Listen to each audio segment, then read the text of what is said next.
His hand was on my lower back. My body arched against the mattress. My fingers gripped the sheets like I was drowning. The room was dark, and my breathing matched the rhythm of his thrusts. And then it happened, soft, breathless, involuntary. I whispered, "Daniel." But the man between my thighs was Sean. My husband. He stopped. Just for a second. Just long enough for the world to tilt. I wore his ring. But my heart was somewhere else. To my incredible audience, thank you for being here. If you have already subscribed, I love you for keeping this channel alive. To my new and returning viewers, I see you. I feel your energy. Do not wait another second, hit that subscribe button right now. It fuels everything we are building here. Also, drop your thoughts in the comments. I want to hear what this story pulls out of you. Alright, let us begin. My name is Avery. I am 36 years old. I live in a quiet suburb just outside of Nashville, Tennessee. My husband, Sean, is a contractor, tall, tanned, blue-eyed, and calm like a still lake. We have been married for 12 years. We have no kids, by choice, at first, then by nature. I used to believe in forever. I used to believe in one man. One home. One life. But then I met Daniel. Daniel is 33. A personal trainer at the upscale gym I started going to after I turned 35 and panicked about aging. He has a tattoo that runs from his collarbone to his left wrist, scripture and symbols and bold lines that make women stare. I did not mean to want him. I just did. It started with eye contact during squats. Then jokes between sets. One day, he brushed against my waist to fix my form, and I felt heat travel to places I had not thought about in years. Sean was out of town when Daniel first kissed me. It was raining. We were in his car.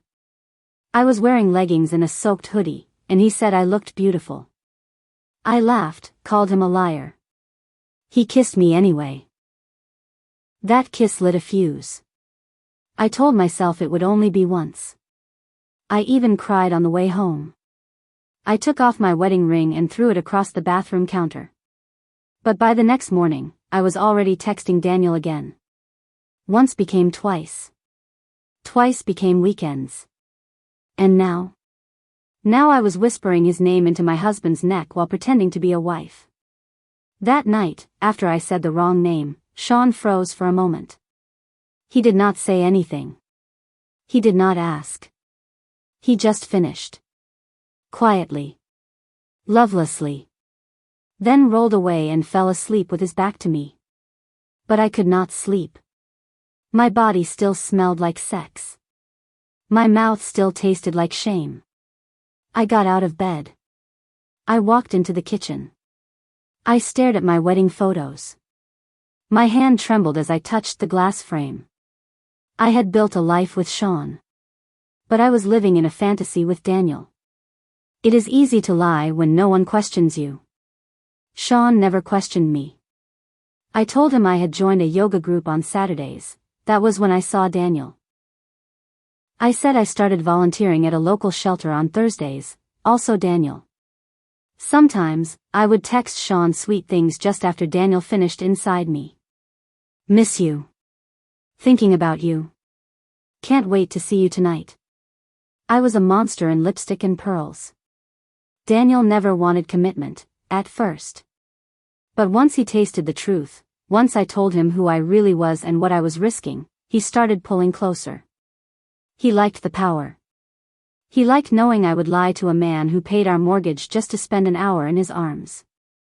And I let him. Because every time he touched me, I felt like fire. And Sean? Sean felt like lukewarm coffee. The guilt came in waves. One Sunday, Sean brought home tulips from the farmer's market, the kind I liked when we first dated. I smiled. Kissed his cheek. Cooked him dinner. Then texted Daniel under the table. The next night, Sean told me he had been saving for a trip to Paris for our anniversary. My stomach dropped. My hands went cold. But I smiled anyway and said, "That sounds perfect." The lie wrapped around my neck like a rope. I started sleeping with the ring on. Not because it reminded me of love, but because it reminded me of what I was risking.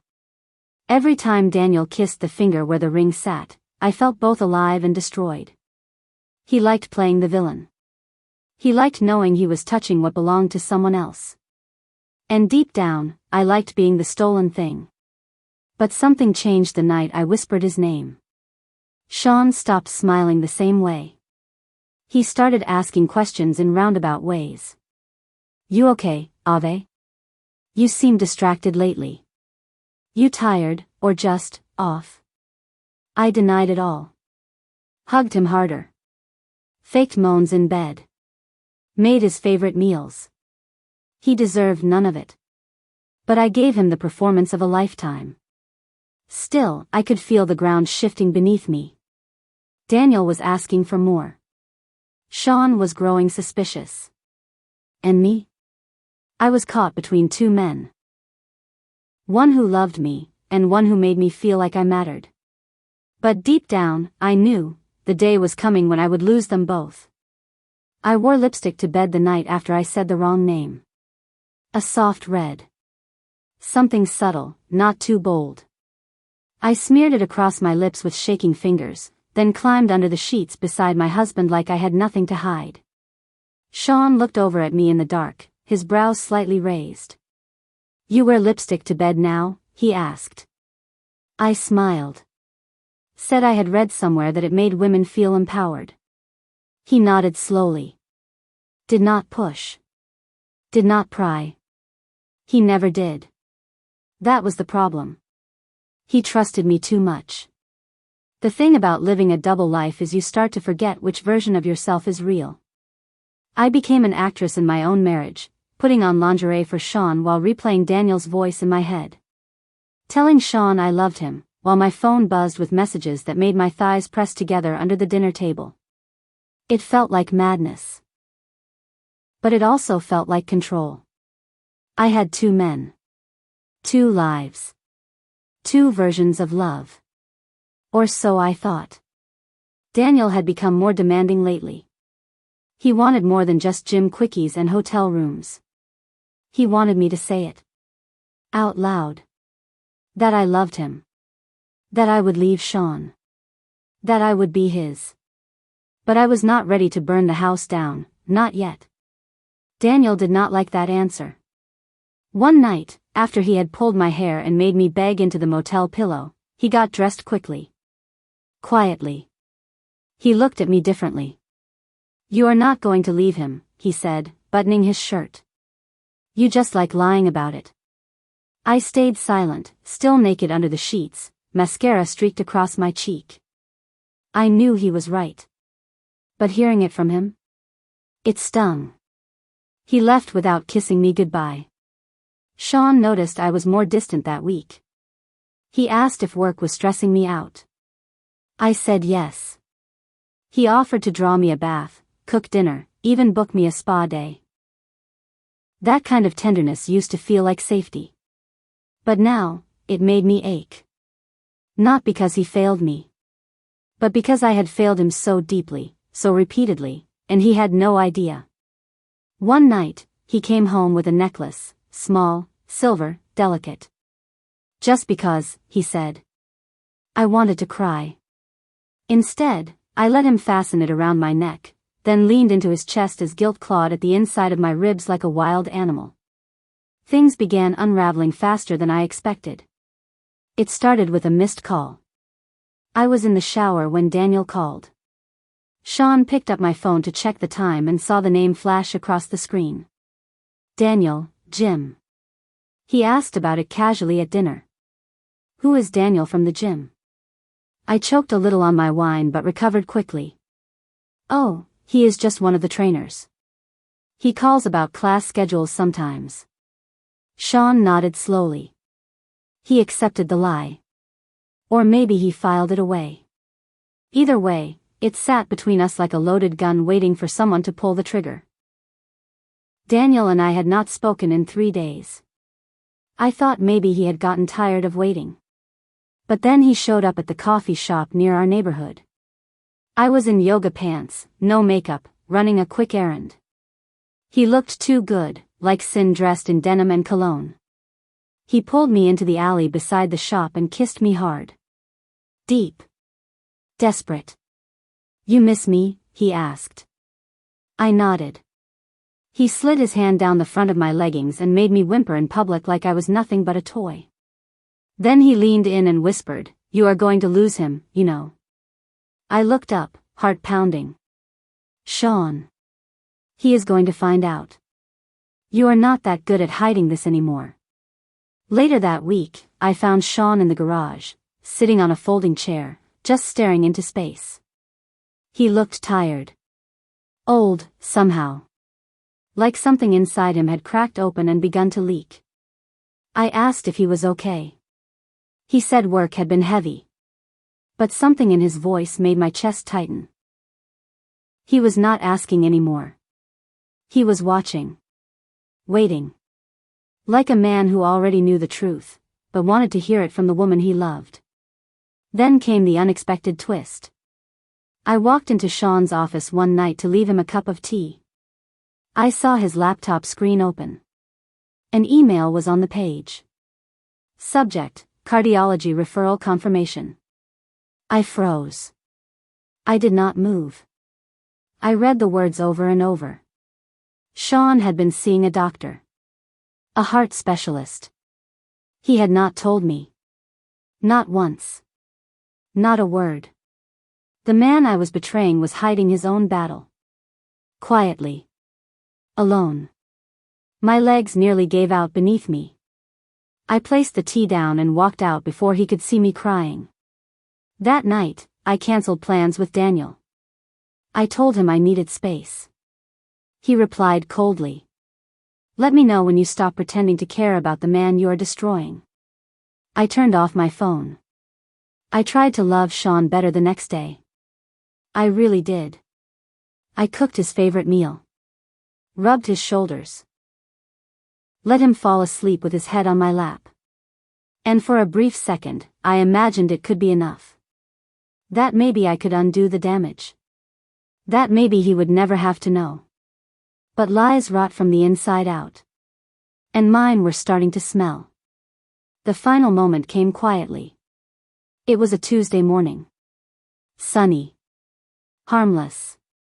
I had just stepped out of the shower when I heard the front door open. Sean was home early from work. I wrapped myself in a towel and walked into the living room. He was holding a single envelope. His face was unreadable. Without a word, he handed it to me. Inside was a printed photo. Me. And Daniel. Outside the motel. Kissing. Someone had taken it. Someone had sent it. My mouth opened. Nothing came out. Sean looked at me and said, "I already knew. I just wanted to see if you would tell me." He walked past me. I stood frozen, dripping wet, holding the evidence of my betrayal in my shaking hands. The day he left was not loud. There was no shouting. No broken dishes. No slammed doors. Only silence. The kind of silence that echoes louder than rage ever could. The kind that wraps around your throat like a scarf made of guilt and shame. Sean did not curse me. He did not call me names. He did not beg me to explain the photo he had held in his hands just days before. Instead, he simply stopped. Stopped asking. Stopped checking. Stopped touching. Stopped pretending. And that was when I realized. My marriage was already over. I was just the last one to accept it. I kept wearing the ring. Out of habit. Or denial. Maybe both. I wore it while I folded laundry, cooked dinner, scrolled through photos of happier days. But it began to feel heavier. Like a lie engraved in gold. A reminder of vows I had broken, promises I had twisted, a man I had wounded beyond recognition. Sean moved into the guest room without saying a word. He still went to work. Still mowed the lawn. Still kissed me on the cheek when our neighbors were looking. But his eyes? They were gone. And when a man's eyes go before his body does, you know your time is running out. Daniel kept texting. Did he leave yet? Are we free now? Can we stop hiding? I stopped responding. Because deep down, I knew. Daniel was never going to be the safe place I needed. He was just the fire I let myself burn in while running from my own emptiness. He had been exciting. Dangerous. A mirror that showed me who I could be if I abandoned all reason. But he was never going to love me through this wreckage. And I was too damaged now to pretend otherwise. 3 weeks passed before Sean finally said the words. We were sitting on the back porch, drinking tea. The sun was setting. The wind was soft. He turned to me, not angry, just hollow. I talked to a lawyer, he said. I nodded. I had no right to beg him not to. I will take care of the paperwork, he added. He looked down at my hands. The ring's still there. You can keep that, if it means something to you. But it doesn't mean anything to me anymore. He stood up and walked back inside. I sat there for a long time, holding the cup, letting the tea go cold. I wanted to scream. But who would listen? I wanted to be held. But I had burned the arms that once held me. I wanted to feel something other than regret, other than disgust, other than this aching void in my chest that no text from Daniel could fill. So I stayed on the porch. Watched the sun disappear. And let the silence swallow me whole. The lawyer's office was white and cold. I signed the papers with shaking hands. Sean's name sat beside mine like a funeral announcement, the death of a life we once dreamed. He thanked me for not making it harder than it had to be. I wanted to scream that it was already harder than I ever imagined. But I just nodded. That was all I ever seemed to do now. Nod. Apologize. Break. Repeat. After the divorce, I moved into a one-bedroom apartment on the edge of town. No more suburban bliss. No more two-car garage. No more husband. Just walls. And echoes. Daniel called twice. I never picked up. Eventually, he stopped trying. Maybe he moved on. Maybe he found another woman wearing a ring while craving something dangerous. Either way, I was not it anymore. I found the ring in a drawer weeks later. It was still beautiful. Still gold. Still mine, technically. But it felt cursed. I drove to the nearest lake and threw it into the water. Not for drama. Not for closure. But because I could not stand to look at it a second longer. It was never the ring that failed us. It was me. Sometimes people ask what happened between us. I tell them we grew apart. I tell them marriage is hard. I never tell them the truth. Because the truth is uglier than anyone wants to hear. The truth is that I wore his ring while giving my body to someone else. The truth is that I smiled in photos with a man whose heart I was slowly poisoning. The truth is that I killed my own marriage. One lie at a time. And by the time I realized what I had done, there was nothing left to save. There is no redemption arc in this story. No grand reconciliation. No romantic ending where forgiveness sweeps in like a miracle. This is not that kind of story. This is a story about what happens when you gamble with love and lose. When you treat loyalty like a game, and realize too late that you bet against the only person who ever truly loved you. I wore his ring. But I loved someone else. And in the end, that love destroyed everything. Even me.